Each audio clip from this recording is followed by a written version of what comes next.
Welcome to the video. We're back again with another Reddit review. These videos have been incredibly popular because people want to hear our thoughts on the questions that are posted on the best live environment dealing with UK property and UK property tax matters. And today's question is a really interesting one, something that I've had a lot of experience with, which is deal sourcing. The questioner said, is deal sourcing a thing or just another YouTube multi-level marketing scam that's around, a bit like Forex trading? I've seen a few of the videos put out there and seen on Gumtree a lot of adverts of people charging £5,000 for a finder's fee for properties, but it does seem like a bit of a weird concept. And the question is it legit and do people make money from it, or is it just another trend in people wanting get rich quick schemes? Well, first of all, deal finding, property sourcing, yes, that's a real thing. Depends on what you're in.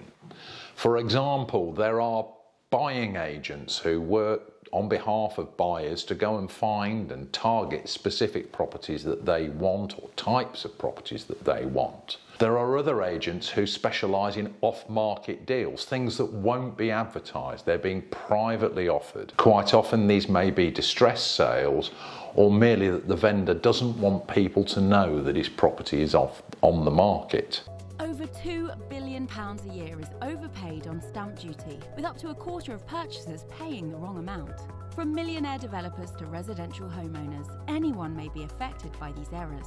Contact us today to see if you have overpaid your stamp duty and owed a refund from HMRC.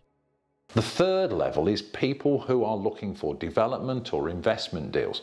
Not only are there people who specialise in broking these and deal finding for people, but also there are people who actually have software platforms. Nimbus Maps is one of them that you can subscribe to. You can enter your criteria, your area, your price, what you're looking for, be it a permitted development, an investment, and it will find properties within those criteria in the area that are on the market. It will also give you a lot of price paid information. It's a really powerful tool, but only really of use if you're a regular buyer. If you're the occasional investor or the occasional developer, it may well be that the people who are charging you a finder's fee may be using these platforms or have access to private sources of deals. So the bottom line is, yeah, property finders are a real thing.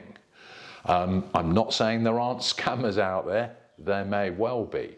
Personally, I would never part with a fee until I got a deal in my hand.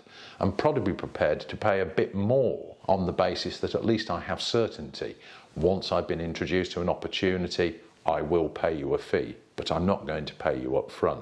It's a complex property market.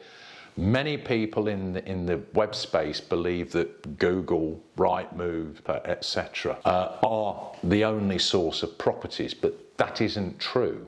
Not every property is listed there. So the role of property finders and buying agents is an important one because they may well find things that are not listed on a website elsewhere, like a famous insurance company touts on the TV. Short answer, it's a thing. It's probably not a scam. But there we go. Thanks for listening.